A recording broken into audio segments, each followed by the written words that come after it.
Donc nena lobela sujet moko e batu batebele pa lobela yango te, mais il faut na lobela yango. Mibale ebele nde baza wana bayebi na bango teke mwasi mpe abwakaka, so osali mwasi mpe fo abwaka, bayebi na bango yango te, ebele nde baza na bayebi te. Yo osali na yo osali obwaki siko mwana bato abwaki te.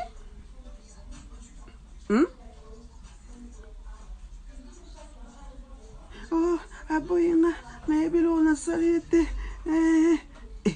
naboyi wi mpo nabwakaka na nga te. Oh, ndumba azwi mobali mosusu ati nazwi mobali mosusu paske nga na yo tosalaka na bwakaka te, ya oyo kuna bwakisi nga.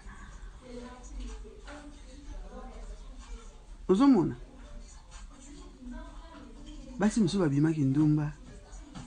mpo makambo elekaka na couple moye boyeba eza te. Ozaka na mwasi oyebi na oteke so osali mwana bato mpe fo tunaka mpe chéri obwaki mama obwaki so mwasi ayebi so chéri nabwaki wana ifo motema no ekita tanke otuni mwasi abwa ifo kotunaka ntango osali mwana bato otuni eske obwaki bebe te mwasi ayebi soki nabwaki wana c'est beau. Et puis avant yo nanu soki nanu mwasi abwaki te oza na droit ya kobwaka te. Il faut bwakisa na mwasi. Mwasi mosusu aza na ndako ya libala omonaka mwasi moko boye amonaka ne libanda koma na eloko akoma mwasi nazobima na intel mwasi wana ndumba boyebi makambo eleka na couple na nga, boyebi makambo eleka na couple na nga te. Nakana mobali abwakisaka nga te. Mibali mosusu baba égoïste soki abwaki akoninga kuta yeba teke l'autre, est-ce que l'autre abwaki pe te. Siko ntango badegré okoma na couple ale mwasi wana bimi mwasi andumba mwasi boye moye mpe mwasi mpe atandela bino mpe vérité ke mobali oyo anabwakaka na ngai te. Moye te andimi kaka bolatisi ye kaka ekuluzu moye mpe abimisa vérité wana na bafamille mpe eza te na bakamarade mpe eza te, alati kaka kashe kaka yaki ndumba kaka. Bon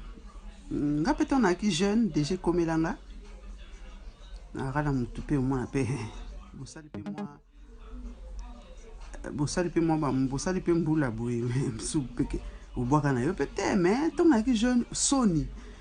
moye nalobaka teke chéri nabwaki te moye soni ntango wana bomwana nanu soni moye oyebisa motu teke nabwaki te. Mais sikoyo nasala nabwaka te skandalo na mbila kokweya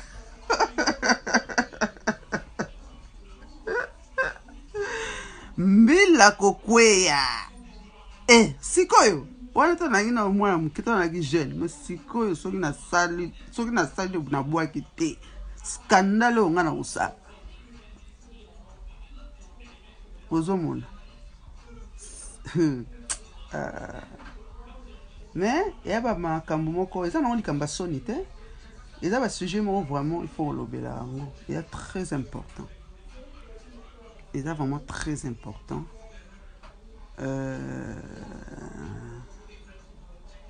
Ekabola mpe mabala ebele, ekabola mpe barelation ebele, parce que mobali azaka toujours na mutu na ye mpo nayebi kaka mwasi meme abwaki na ye te,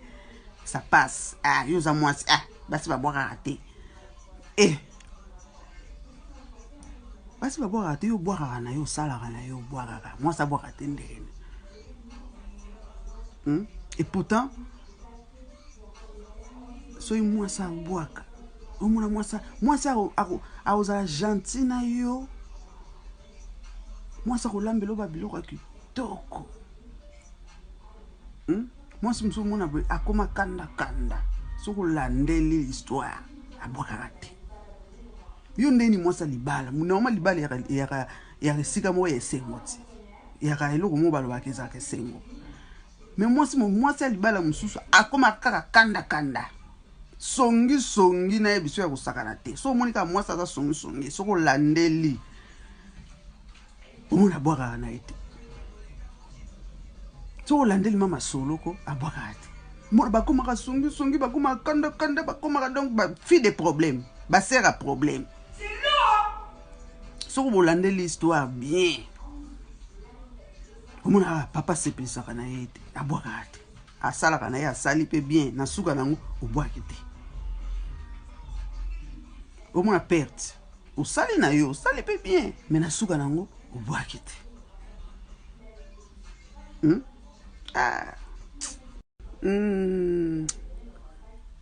mibali misusu bayebi ke mwasi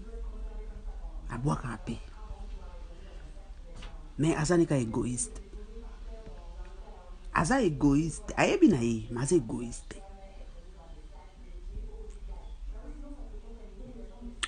abingana bwaka na nga donc comme dit que tu penses qu'à ta gueule quoi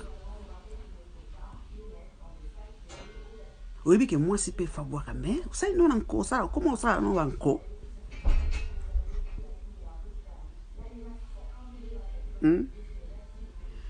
donc tout cela entre biso basi vraiment makambo susu so tokomi koetala yango bokamwa likambo kobwaka wana yango ezoboma mabali pele ebomi tellement mabali ebele so oyebi na yo ke obwakaka mbangu eya bafaso ebele eza ya obwakisa mwasi mba misusu akoti kaka éjaculation précoce mais eza na bafaçon oyebi ke nonga na bwakaka na nga noki mais lukata osakani ta na mwana bato ya manière eza ebele baobjet eza nango ebele batekaka na bapegale wana osombeli mama osakani na mama soki mama abwaki na ye wana soki okota soki obwakaka no mbangu oza na baéjaculation précoce na yo wana etalo mais sepelisa mama bafaçon eza ebele même ata etelemaka lisusu te ou bien ekoma na problème mais eza bafaçon eza tellement ebele parce que omoni mabe ya mibali na biso bayebi vraiment kosakana na nzoto ya mwasi te mpona bango amour eza kaka mwa bizu yango mpe baembrassement ngo mpe ya malonga te bayebi na bango mpe nayebi te batonto na kala ba eske baembrassement ngo mpe ya malonga te kaka ale akoti mbala moko ayebi te ke mwasi il faut kosakana mpe na mwasi ayebi na ye te ayebi kaka mwa bizu na kokota donc deux choses wana kaka mibali na biso baafricain bayebi ayebi te égoïste miso baba égoïste soki baboyi yo soki bazoli yo mbanda ale mwasi wana ndumba mwasi wana asalinga boye yo moko omibelisi AVC yo moko na buzoba na yo na égoïste na yo